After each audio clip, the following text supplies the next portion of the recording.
Welcome back to the MovieBabble Podcast. It's now back-to-back weeks of Colin I think he's hiding from the fact that Hubie Halloween is out. I think he's scared to talk about it. But we got Nick and myself, Brennan. How's it going, Nick? And any statements on Colin's disappearance? I'm bitter right now.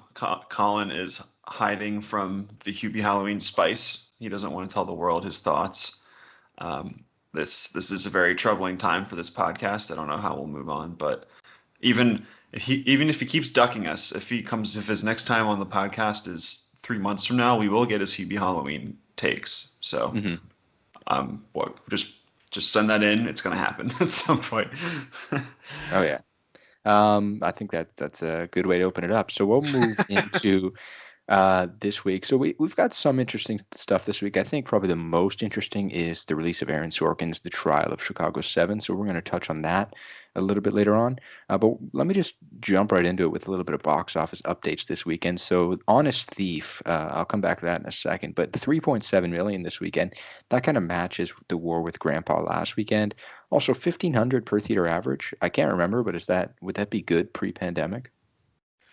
I don't think so at this point. I Mm-hmm. don't know. What was pre-pandemic? What was that, like 10 years ago? I don't know. Um, that's a movie, however, that's interesting because Tenet obviously has been the only movie playing in IMAX screens. However, Honest Thief has now taken a third of IMAX screens. So Tenet now, after a 2-month reign of running IMAX, they have now reduced by a third.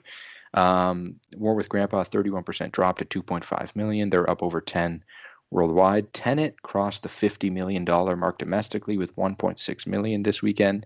Um, the Nightmare Before Christmas with 1.3 million in a re-release. Pretty interesting stuff. And Hocus Pocus kind of raging on here, 750 grand in its re-release, and it's up over 5 million globally in its 2020 re-release. Very interesting stuff. Yeah, and it's weird. I actually just watched Hocus Pocus for the first time this week, and I know this movie is a really big deal to some. I don't see it. Maybe I just suck. Who knows? But it is interesting because that movie's been doing pretty well for a few weeks, and you also have The Nightmare Before Christmas doing okay. And I guess I don't know what okay means now in these days, but it's in the top five and it's making some money. And both those movies are available on Disney Plus, which is very, very interesting to me.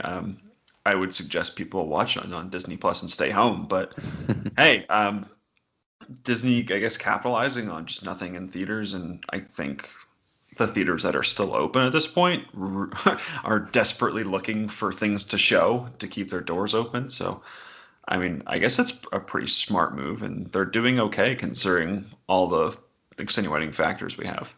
Yeah, so I mean, let's go back to the top here. Honest Thief comes out 2,400 theaters. That's like probably like 1,500 less than what it would in a regular release. Obviously, there are a little over 4,500 theaters in North America, so we're pretty much cut in half in terms of theaters. And then obviously, you have to consider those theaters are pretty much cut in half as well with seating.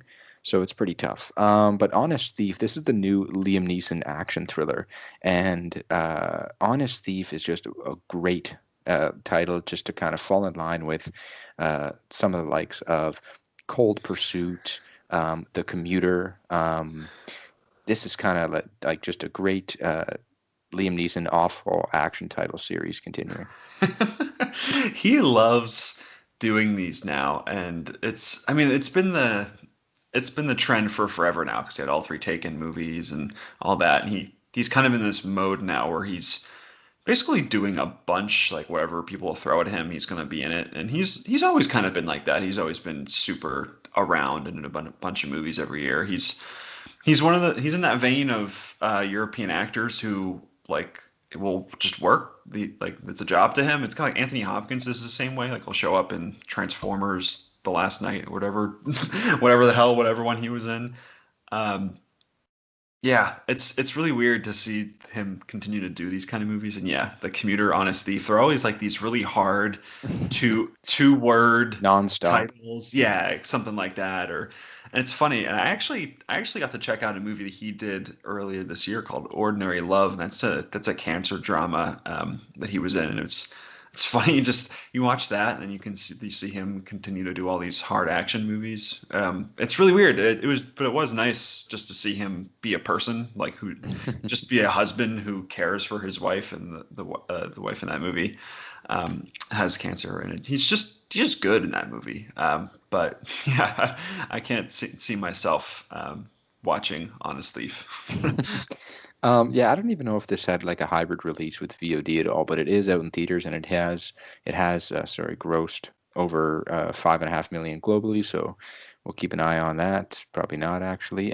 So let's move on to probably the biggest story of the week, I guess, in terms of movies, and that is we're getting back to some of the superhero stuff. The Spider-Man 3 rumors. Obviously, I think a few weeks ago we even touched on that you wanted to see like them go just kind of all out with this third Spider-Man with Tom Holland and just kind of be weird, expand to the multiverse, if you will. And it seems like that might be the case. Rumors broke that they're looking to get Andrew Garfield and Toby Maguire to reprise their roles for this third film. Now, obviously, those were confirmed by the head at Sony that those were just rumors, but they are looking to get that done. They are looking to get that casting done. However, this came kind of a few days after we knew that Benedict Cumberbatch was cast in Spider-Man 3. So they definitely have this idea running of what's going on with this movie. It looks like it might be their version of Into the Spider-Verse, if you will, kind of a live action version. Yeah, it's coming after Doctor Strange 2, right? So we'll probably see the fallout of that movie going into Spider-Man 3 somehow. But yeah, I want this movie to be as weird as possible, and I still want them to somehow fold in the animated Into the Spider-Verse stuff, because I mean, if you're going to do a multiverse movie, you got to get a little trippy with it and cross cut live action with animation. I feel like that's the only way to do it. And if you don't, you're kind of just like missing the opportunity. You probably never get the chance to do that again. So I would love to see that. I would love to see Jake Johnson's out of shape Spider-Man show up in this movie with all the other Spider-Mans. That would be really, really funny. Yeah. No, it'll be interesting, and also this comes after the Jamie Foxx casting as well, where he's going to return and play a different Electro, maybe the same. Who knows? They haven't really been clear on that, but I think all this makes for what might actually be a very interesting film. Yeah, can we get Defoe back as the Green Goblin? Why I not? would I would love that. Why not? 65-year-old, however old Defoe is, maybe he gets a little lighthouse energy in there too. Why not? Like they already have J.K. Simmons. Obviously, he showed up in the end of the last Tom Holland Spider-Man from last year. Yeah. So I think it'd be interesting. I mean, bring back all these people, kind of mix it up a little. If we get to see Tobey Maguire, Andrew Garfield, and Tom Holland on the big screen together, I think that'd be great. And I think that would be something that would truly. I don't think it would break records, but it would do some numbers at the box office. Yeah, and I feel like Sony has been in that mode, right, where they're kind of looking for their franchises, and there's that Uncharted movie, which has been in production for what, like 10 years, 20 years, something like that. Um, so they really, and it's been pretty obvious for a while, they really try to milk everything they can out of their franchises. So who knows? I feel like you do this movie, and then I might walk out of the theater if theaters are still around whenever this movie comes out and be like, all right, I think I'm done with Spider-Man, because I feel like this is the kitchen sink movie, you know? Like, where do Mhm. you go after throwing all of this crap into a movie? It feels like its own end game in a sense, where it's just everything thrown at the screen, and then afterwards you'd be like, you know what, I'm good with Spider-Man. Like, would you go for a reboot? I don't really know what you would do after that if you're going so crazy multiverse. Yeah, I picture if Tobey Maguire and Andrew Garfield land in this film, I picture it to be in very restricted, limited roles. I can't picture them playing massive parts in a movie like this.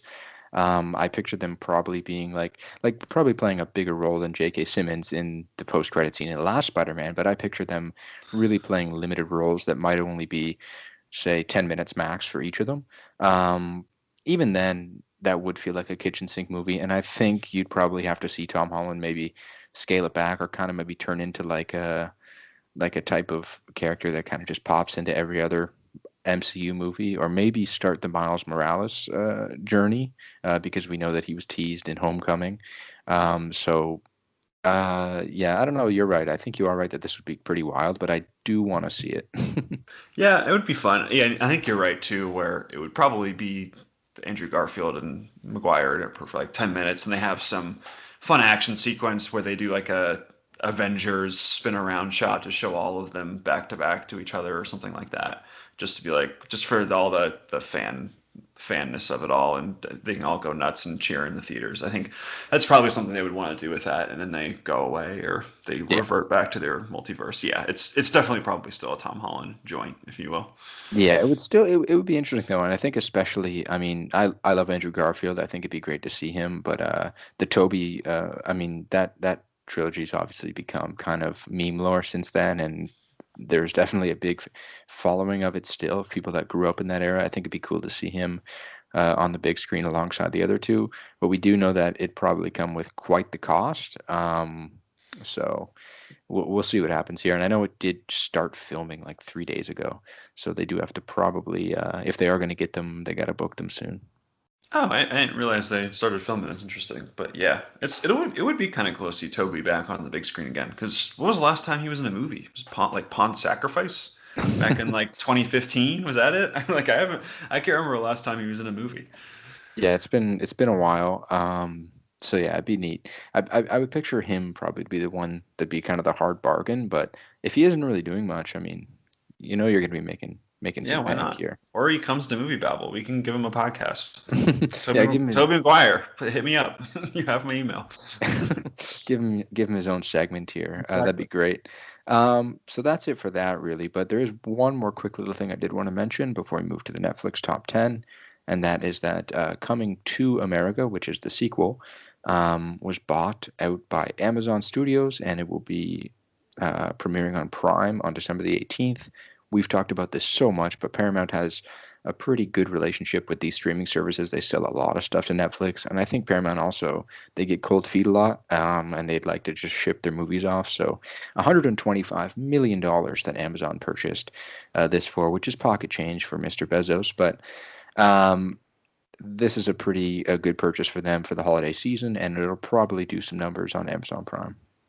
Yeah, I was really shocked when I saw this. I didn't even like we haven't seen anything from this movie, so I just figured they were probably somewhere in production. Then COVID happened, so they weren't able to continue filming. But it's kind of crazy to think that this movie's done and in the can and ready to go. But yeah, it's a big time for Amazon. They have a lot of movies coming out at the end of the year.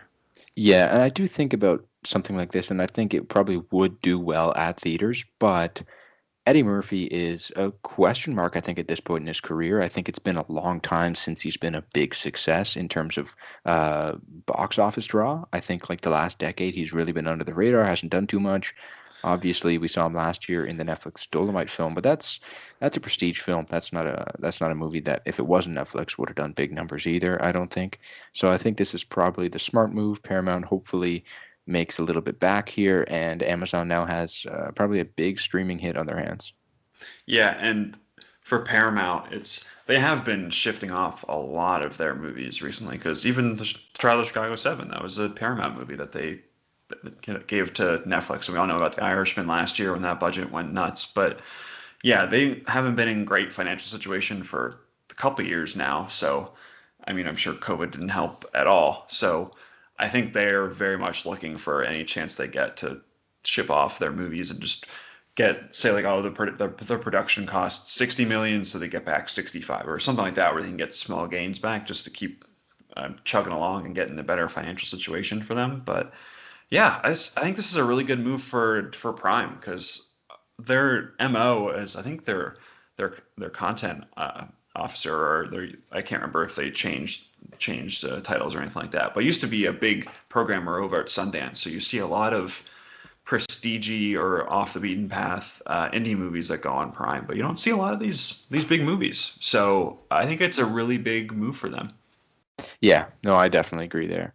So we'll move on here to the Netflix top 10, and we definitely have a great discussion ahead with Trial of Chicago 7. So we're going to start at the number 10 here, Unfriended at number 10, Octonauts and the Great Barrier Reef at number 9, and another Illumination film in The Grinch at number 8.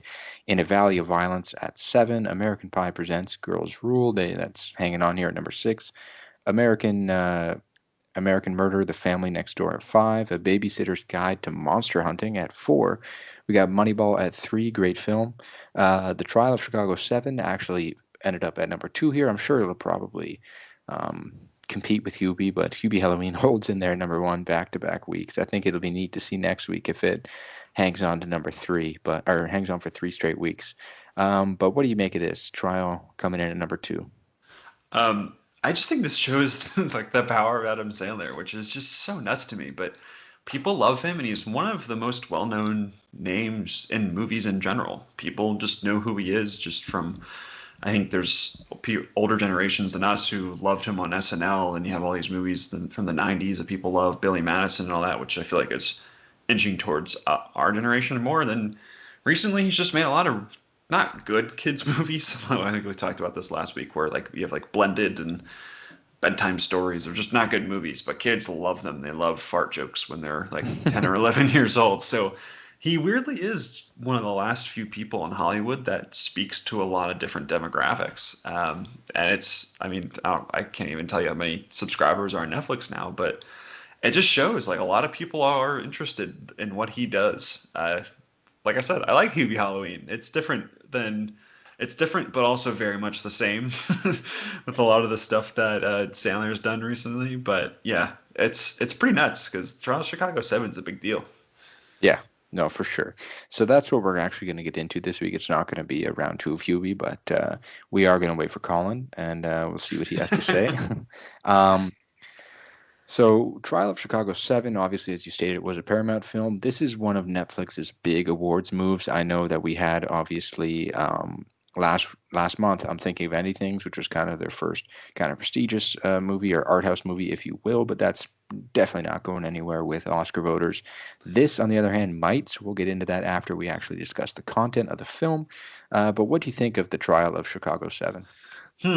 I really wanted to love this movie, and I think I would ultimately say that it's very entertaining to watch. I feel like it was what, a 2 hour and 10 minute movie, and it really flew by. I was never checking my phone. I was very locked in. You have all these really good actors just going nuts and firing a bunch of dialogue a mile a minute type of thing. But I wouldn't say this movie's good. I'm torn on it, and I think I'm leaning towards the negative on it. But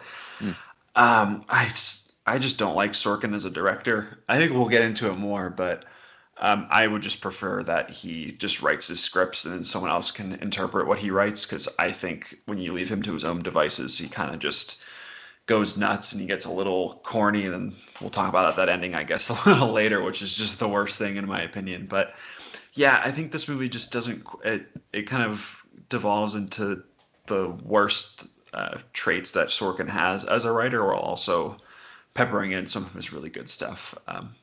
I don't know. It's very much a mixed bag for me.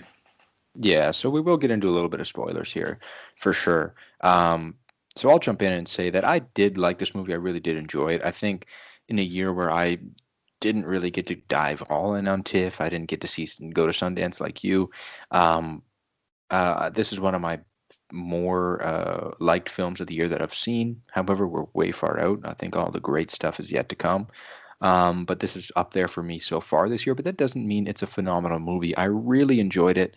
I really liked it. I thought it was a lot of fun, but I think it was missing something extra special, and it just, there's some spots in here that maybe you could say were a little cheesy, but I do agree with you 100%. It is such an entertaining movie. I agree with you. It kind of flew by. It's a little over 2 hours, but it doesn't quite feel like it. Obviously, the script is great, the writing's great, and you have a great cast that kind of carries this movie in a way, just with how good they are together. So yeah, it's a lot of fun. I think he spun kind of the classic courtroom drama into a very entertaining way. I think he did a good job with that, but I think I agree with you that he's not the perfect director. And it would have been nice to see someone else direct this, but obviously you can't dispute that he's a great a writer, and you could see that here. But I don't know, I felt like it was missing something. Yeah, it's actually really good that Moneyball is number 3 on the top 10, because I think when you compare the two, you kind of see the differences in like good Sorkin versus bad Sorkin, because there is that one scene in Moneyball, which is a movie that I adore, and I had to watch an hour of it the other day just because I love that movie so much, and it's one of my favorite sports movies. But like Sorkin is just very structure oriented. Like all of his movies go around. There's flashbacks within court dealings, and then you have The Social Network, which would you have all these conversations between lawyers and Zuckerberg and Andrew Garfield's character, who I can't remember the actual guy's name, but um, you have all these things, and I think he is so bound to, he really loves that structure. So sometimes he really loves to explain things really, really quickly and sum everything up, which in some ways work really well. Like you have Moneyball, and has that, everyone goes back to that like 2 minute scene where he's talking to the head scout, and it's basically talking about uh, adaptation or adapting to new ideas in sports and baseball, and obviously just generally. And then it's the old guard that had the scout talking about the way things have always been, and it's just this great little scene, and it basically explains the entire movie, and it's so good. And there's stuff like that where it's just like you can watch an entire scene and Sorkin can just like spin this crazy thing and just explain it so well, and it's so good. Then you have stuff in the Trial of the Chicago Seven, which um, I like. This is where it falters and becomes a little hokey, and you have a few times where characters are like they're either explaining their entire creed or people are explaining their creeds to them. And it just becomes very, very hokey and on the nose, and there's just really no um, layering to it. I feel like you can't really dig underneath the surface of this movie very much. It's all laid out there very plainly. And I feel like when you have Bennett Miller or David Fincher, just I think who take Sorkin's script and add a little different perspective to it, because I feel like they just have different personalities as filmmakers than Sorkin does. I think it adds a lot of interesting stuff to his scripts. But yeah, and in this movie, I don't think the Yahya Abdul-Mateen characters. I think it's Ricky Seal. I can't remember his name, but I don't think his character is treated particularly well. I think we can get more into that later, but yeah, there's just a few scenes where it's just so on the nose, and it really really bothered me a lot. Yeah, I agree. I would probably lean a lot more positive than you with this movie. I did really enjoy it. I thought the editing was very good. I think it's put together very well. There's a lot of flow, and as you said, obviously there's flashbacks within this court drama a lot. I thought everything fit really well, and it helped the movie flow. However, you're right in terms of layering. There's definitely a problem there, and there are some scenes that I think maybe you're tipping off the Yahya Abdul-Mateen character here. There are some scenes that felt like they needed more weight, but it just wasn't there. You didn't feel the weight that you probably should have felt. Yeah, and I think a lot of it is I don't think Sorkin's a very good director. I think the editing is fine to this movie. There's a lot of he likes to mirror his snappy dialogue with a lot of quick cuts, and you have a lot of like snap cuts and things like that, which work pretty well, and it keeps the pace going really nicely. But I don't think this movie looks particularly good. Some of the costuming looks a little wonky too. I just don't think he's a great director, and I don't really know what his style is. I think it's just pretty flat, and I had the same issues with Molly's Game as well, where I feel like he doesn't have a strong enough perspective on this material to really let it loose. And I think about someone like Spike Lee, if he got to direct this movie, I think it would be so fascinating. Because one, I think with the Abdul-Mateen character, I think the scene where halfway through the movie, and I guess slight spoilers as we mentioned before, but where he is gagged and tied to his chair in the courtroom is really affecting, and it's probably one of the best scenes in the entire movie. But then he just kind of leaves the movie, and I know that's part of real life where it was like, yeah, that's just kind of what happened in some way, but and so but the way the script works and the direction works, it like his entire presence also leaves the movie. So you have this really strong black character and black influence that just aren't felt throughout the rest of this movie. It turns what is like a really powerful scene into just kind of like a weird choice of suffering that I don't think just radiates throughout the rest of the movie either. Yeah, I don't know. I just wish someone could direct his stuff. And I've heard rumors where he wants to write a Social Network too, which would just be amazing. And he wants Fincher to direct it, and that would just be the greatest thing ever. Because I think if there's any movie that needs a sequel, it's probably The Social Network, and it would be really fascinating. But yeah, there's a few things like that where it's just I feel like it's not entirely well thought out or needed a different voice in there to kind of flush things out. It's just I don't know. Yeah, no, I agree with you there. I think, yeah, there's it definitely needs it definitely needed something, and I don't know if I like this more than Molly's Game. I think they're pretty much even for me. I think this movie flows a little bit better than Molly's Game does, but I think a lot of what you're saying speaks true. And I actually wanted to point out some interesting stuff just about before we kind of dive back into the movie, but some of the background here, I don't know if you knew this, but Spielberg was originally supposed to be the director for this, like 13, 14 years ago.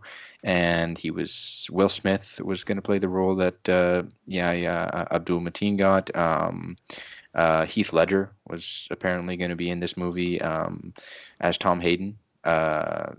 Some interesting stuff back over a decade ago, and actually Sorkin originally wrote this over 13 years ago. Interesting. Yeah, it is interesting, and it's Bobby Seale. I just wanted to fix that for the record here, because I know people are keeping score at home.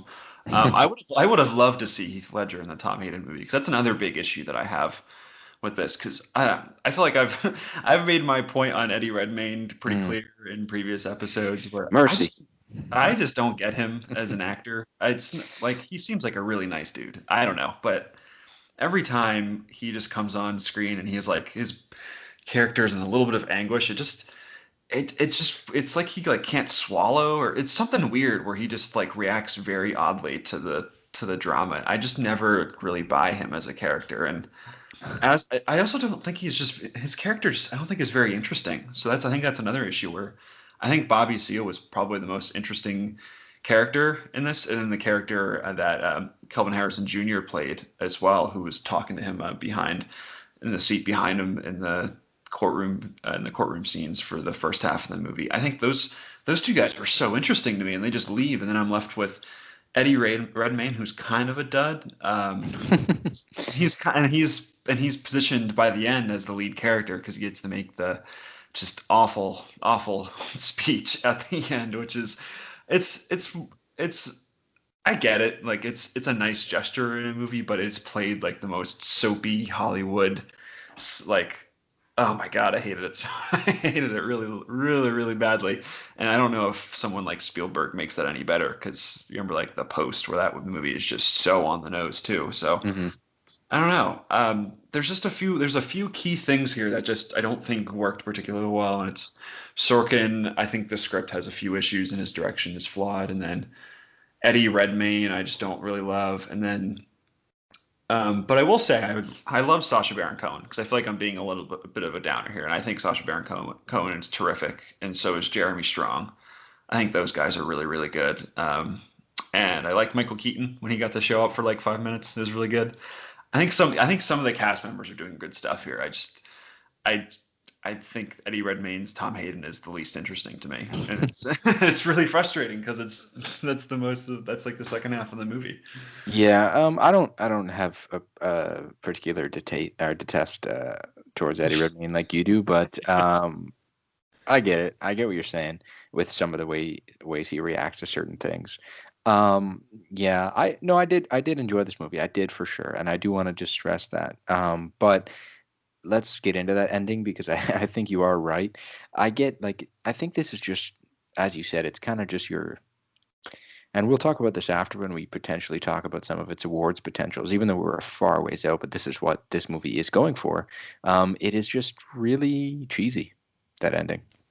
Yeah, it's very, very cheesy. It's so on the nose, and that's another one where obviously Sorkin likes to play with history a little bit, and I think The Social Network is one that people always turn to, where it's like, yeah, I think a lot of people over time have realized that that's not really how Facebook happened, but you get the essence of it, right? Like, it makes a lot of sense for those characters, and it cuts to the core of kind of just the grossness that started Facebook in a really interesting way. And so at the end of this movie, Toby character reads off all of the soldiers who have died in Vietnam since the start of the trial, or I think maybe since the start of the war. I can't remember, but leading up to that point. And yeah, it's just everyone standing up and raising their fists, and it's just the music is swelling, and it's that old timey Hollywood score to make you feel great about yourself, and like the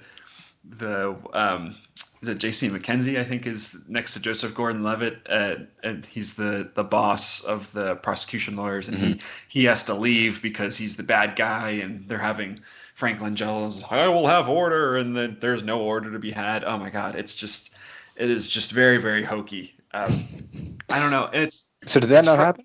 Did that not happen? No. So I don't know what they actually did at the end, but he did not read off all of the names. That didn't happen. And it was also an interesting thing where the Fred Hampton character, played by Kelvin Harrison Jr., wasn't killed until later in that year, which was interesting. They used that. That's another one where I don't quite see why you would need to change that. But I don't think that added much at all. Yeah, it really didn't. It was just kind of there. It was kind of used as a device to get him to the gagging point, right? Yeah, and I forget what it was. I think I when I read about this, I think it was just more fuck yous towards the judge that got him to the gagging point. I don't know. I think that's just a Sorkin trying to, I guess, really go far with the drama there. But yeah, and I don't know. I think it really just hit me with Eddie Redmayne thing. I think he struggles with an American accent. Okay. I think that's what it is, because the way he talks, it's just, I feel so bad because he seems like he's a decent guy, and I don't mean to rag on him too hard, but it just seems like, and there's another guy, Alex Sharp, who played Rennie Davis. He's another guy who I think kind of struggled with just holding his American accent. I think it's, for those guys, they really can't emote or bring the power to the scenes possible, because I think they're just focused on keeping that accent steady. I don't know. It's just the whole ending. It just really did not work for me, and I feel like it's doing the make you feel good ending when there's like some possibly like interesting conversations being started there especially about protests, and obviously protests are happening right now, so that's what they're trying to go forward to parallel current days. But we have this tension between Tom Hayden, who really wants to focus on elections and winning and just like these steady incremental changes over time to seek change. And then you have Sasha Baron Cohen's Abby Hoffman, who's basically more of the radical side, who is just really just wants, no, we have to do big changes. We have to do all these different things, and very, very idealistic. And I think that was a really interesting part that I thought was bubbling towards the surface, and then the movie's just like, nah, let's just all get along. Isn't this great, guys? We're making change. And I was like, I don't know. It didn't work. Yeah, it's kind of, it's interesting because this movie does somewhat parallel right now, like some of the themes, and I think The Five Bloods was even more perfect with its timing back in June, but I always just found it weird. I mean, The Five Bloods obviously was one that was a little bit different, but I mean, the opening scenes and just kind of some of the themes were very similar. But I like, this is no conspiracy theory at all, but it just further makes you feel like you're living in a simulation. It is really weird. I think that's why I mentioned Spike Lee earlier, because I feel like, yeah, there are so many different parallels in this movie to just life, and you don't have to look hard. It's literally on the surface with protests against police and all that. And I feel like the movie doesn't really make a strong stance on this. I feel like in the end, it's just kind of like, yeah, the justice system is bad sometimes, and that's kind of like the end of the movie. And you're like, what? I just wish that someone with a stronger perspective, and that's not to say that Aaron Sorkin's political beliefs or anything like that don't matter, but I feel like this movie is playing it very safe and trying to make people feel a little more comfortable than really focusing on the issues. Because I feel like they say over and over again, this is a political trial, but they don't really get at the totality of what that means and the party systems and things like that. It doesn't feel like they really hit it hard enough. And I feel like someone like Spike Lee, who was very politically minded, overtly politically minded in his movies, I think would have had a really interesting take on this material. I don't I don't want to call this movie like soft, but it felt like it was trying to make everyone feel comfortable while telling an historical story. I don't know. Yeah, I agree. Um, I did like it though. Just want to stress that, but there were issues for sure, and I think we both have laid them out decently for you guys. But let's move on to something real quick here. I think this movie could be all over the place come Oscar season. I think its ceiling is a Best Picture win. I think its floor is completely missing out. Yeah, it's I think it's going to get a lot of awards, and we don't know what is going to happen with the Oscars at all, but this is very much a boomer movie. Hmm. Like it's back in history at an important time, during the Vietnam War, and you have all these great actors and Aaron Sorkin, who's very well respected and just very forward facing guy in Hollywood. Um, yeah, I think this movie is definitely a adapted screenplay or whatever. I don't know the original versus adapted, but Best Picture. Definitely some acting awards in there. I think Sacha Baron Cohen has a really good chance for getting a supporting nom. And I think probably Frank Langella too, who we haven't really talked about, but I thought was pretty good as the craggly old judge. I thought he was pretty good there. Yeah, I think, I don't see enough in terms of his character to maybe get him one, but I do think he was good. yeah, it is one of those where has he won? I don't know if he's won something. He probably has, but I can't think of it. But older actor, maybe give him the nom, and maybe a lot of people support. We've seen that a lot of times, so that's Hmm. very possible. But yeah, I like Jeremy Strong too. I think he has a good chance. Maybe Eddie Redmayne. I think it'll probably win the SAG award. Probably is what it's gonna to win. Yeah, yeah, the for the ensemble there, I think that's probably a great bet. However, this is a very different year. I think if you want to kind of try to set up a timeline here, this would be like an irregular year, a second week of August release, because we do have a 2 month extended Oscars and awards schedule.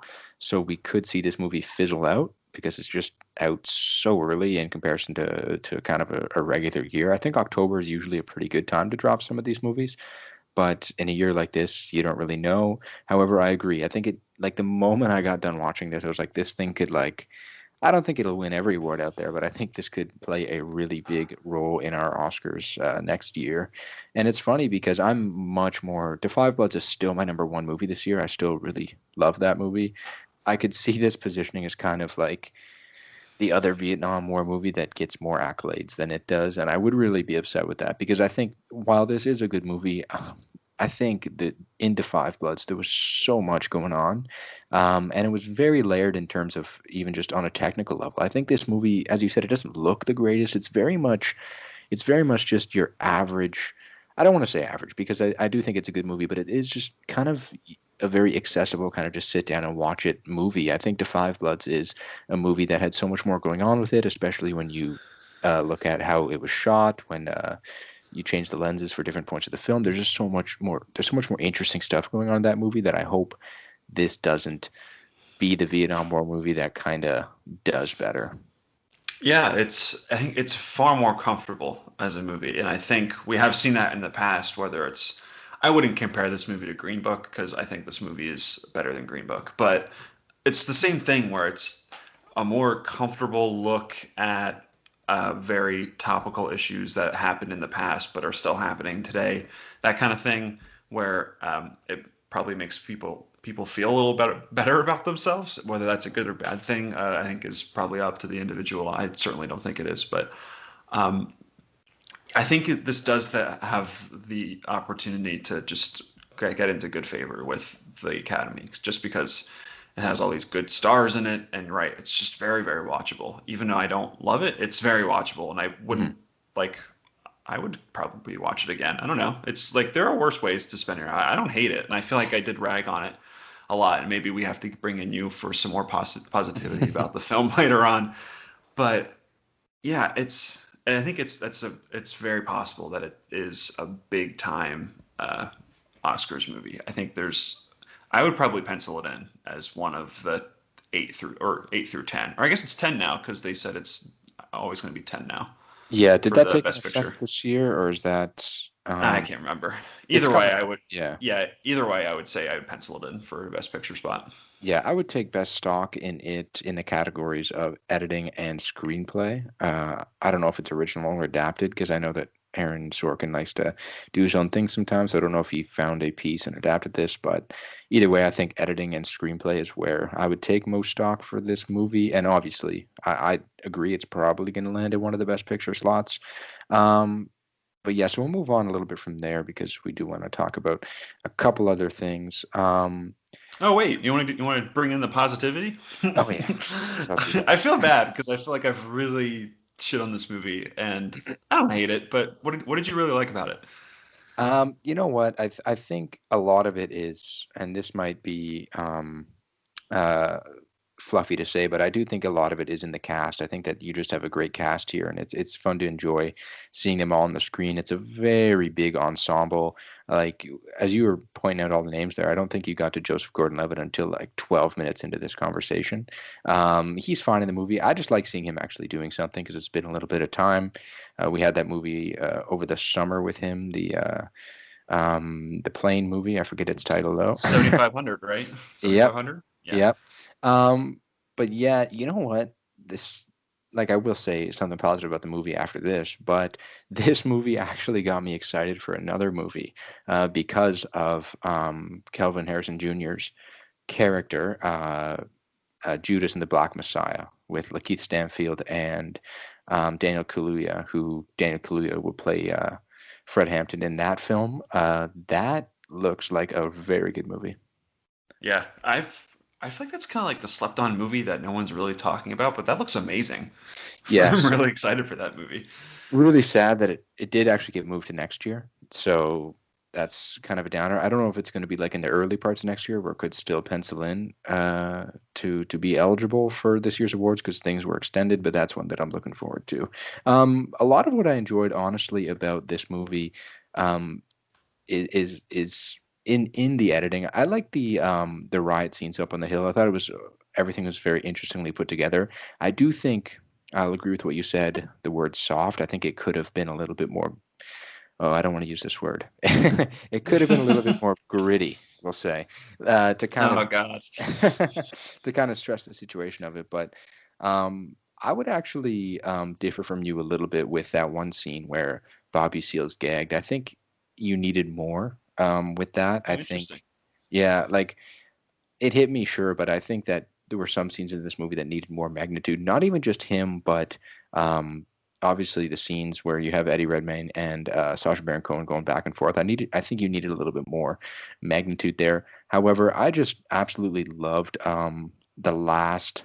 Before we got to the ending, but the last 20 minutes of this movie, I was a huge fan of it. I think for the most of the film, I was really enjoying it. But then it picked up and it like kind of jumped into hyperspeed almost, kind of going back and forth with everything that went on that one night where they all got arrested there.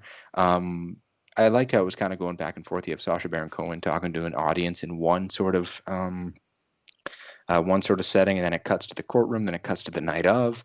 I thought it was all put together very well, and I would probably watch it again for that last little bit because I do think it really was some kind of rich filmmaking there. It was put together really well.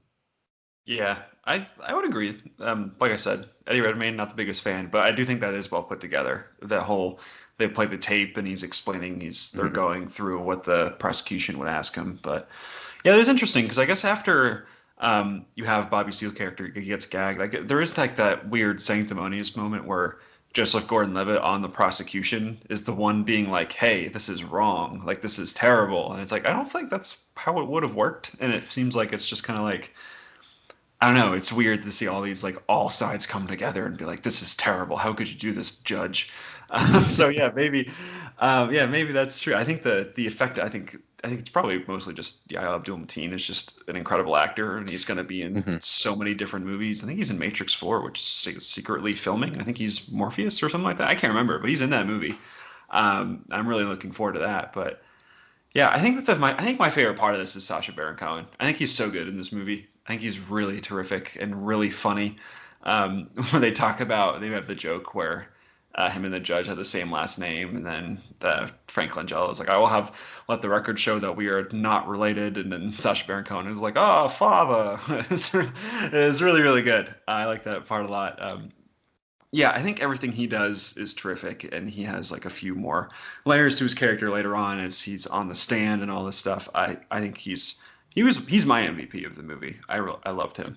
Yeah, for him, he always like throws me off a little, so I don't know how I'll react to him. So I think for me, it took like 10 minutes for me to get used to him, and then I liked his character a lot.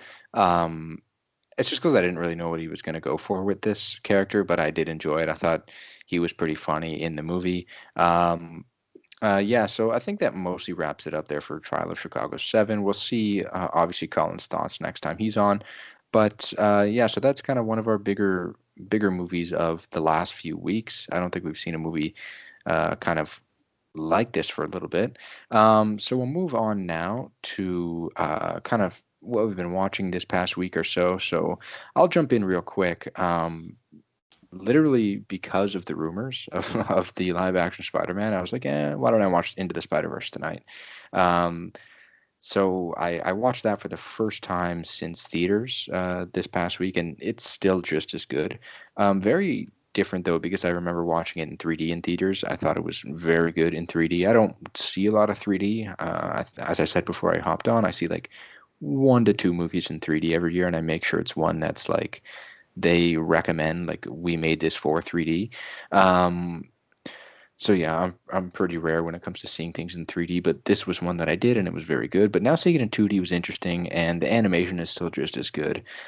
This is a fantastic movie, and it didn't miss a beat at all. Like it's still just as good as I remembered it. Um, it operates on so many different levels here. Like there's so much good stuff in here. Not only is it a fun movie that anyone can really watch, but it's emotional when it needs to be. I think there's a lot of great stuff there with Miles Morales and his father. Great soundtrack. Animation is like next. It's something that like you don't usually see, and that's I think what was so refreshing about this movie and its animation. So much funny stuff in there, from Nick Cage to Jake Johnson. There's so much good stuff in there. Um, so yeah, that was a great movie to revisit for the first time in almost 2 years. Can you believe it's almost been 2 years since this movie came out? I can't believe it. Is this the best superhero movie? I kind of feel like it's starting to be that way, where everyone just kind of loves it. It's getting up there, and I think obviously there are a few that you can kind of throw out there that are in this quote unquote elite group that kind of everyone universally likes, no matter if you're a fanboy of one industry or the other, DC, Marvel, what have you. But there are those few movies that kind of transcend. I think of obviously The Dark Knight, Logan, I guess Spider-Man 2, things like that. This is 100% one of those movies that I think everybody loves universally. Um, and yeah, I think it is creeping up there. I think it's definitely in the top 7, potentially 5. Yeah, I think I'd have it in my top three. I'm in probably no particular order. I'd have that and Logan, and I don't know what else actually I'd put in there. So maybe it is in the top three. Maybe it's number two. I really love Logan a lot. I think that's what I normally fall back on as my favorite superhero movie. But yeah, it's really terrific. I watch a few scenes of it every so often just to get back into it, and it's just unlike anything else you've ever seen. It's so good, and I just wish more studios would be more willing to just cry or try crazy stuff with their animated movies, because I feel like as good as the Disney and Pixar movies are, they all do feel a little samey, even if they are pretty wonderfully rendered, just all the great people who work in both those animation arms. But I just wish that more movies would take bigger chances with their animation, because you get stuff like this and it's just something you've never ever seen before. No, you're 100% right. I think there's just so much here that's so unique, and even from the whenever I first watched it, it was just so impactful because of that, because of how different it was. And they do have the sequel in the works. 2022 is when it's supposed to come out, and I love that because I feel like far too often there are movies that are so close together, sequels. So 4 years is going to be the spread between the first one and the second one, which is kind of cool to think about. But yeah, this is definitely one of the great movies of 2018. It's up there for me with some of my favorites. I think of this. I think of Mission Impossible Fallout. I think of When You Be My Neighbor. I think of Hereditary, The Favorite. Those are the few there that I still will revisit and absolutely love from that year. Yeah, it's kind of funny because for all the talk about why doesn't the Academy love superhero movies, like, I feel like everyone was just like, oh yeah, this movie's the best, and it won Best Animated Movie that following Oscars. It was just really funny where we had all this talk about Black Panther and all these different things and Dark Knight over the years. Then it's like, oh yeah, everyone, no matter who you were, if you were a boomer or a zoomer or whatever, everyone was just like, oh yeah, this movie's great, it deserves the Hmm. award. Yep, for sure. But I guess we'll move on to what I watched, which is another one that I rewatch every so often, and it had been a minute, but I really love Walk Hard. Have you ever seen Walk Hard? Never, no. Oh my God, this movie's so good. So it famously flopped back when it came out. I think it was 2007. And so it's a hilarious, I consider it a spoof movie, and I think it's one of the best spoof movies of the last 20 years. Uh, but it's basically a spoof of Walk the Line and every other musical biopic, and it stars John C. Riley as your main character, as your um, going through his ups and downs of his musical life. And it's so funny because it plays like it's like when people say, "Why do you hate Bohemian Rhapsody so much?" I just point back to Walk Hard and say this movie made fun of this entire movie 13 years before it came out, or whenever Bohemian Rhapsody came out, because it starts with John C. Riley just in the downstairs, just waiting to go on stage, and he's just like his hand is on the wall, and he's like thinking hard, and like one of the stage people is like, "Oh, Mr. Cox, like you're on in like 3 minutes," and then Tim Meadows is like, "No, he has to think about his entire life before he goes on stage," and then it and then it goes back to his childhood life and it shows like his entire life and all of his ups and downs. It's so funny. I love this movie so much, and there's one scene in it where obviously he starts to go to drugs and everything, and Tim Meadows, like everyone's like, he opens. There's a really funny gag in this movie where when he gets introduced to new drugs, like it's just Tim Meadows and a bunch of other people in a bathroom, and they're like, "No, you wouldn't want to try this. It's too good. Like this weed is amazing, and it's just great." And he's like, "Oh, I kind of want to try it now." And then he just gets hooked on more stuff.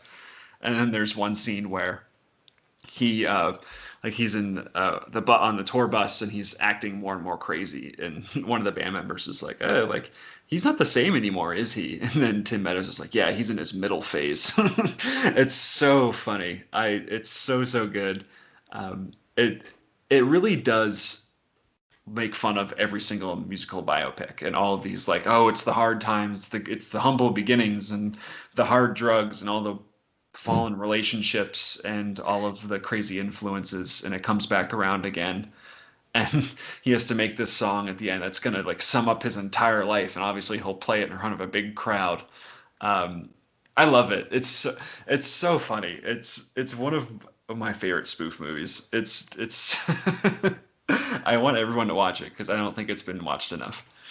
Yeah, as you were talking, I looked it up, and I've seen this poster a lot. So I've definitely been in the presence of Walk Hard, the Dewey Cox story, but I haven't gotten to check it out yet. But I definitely will.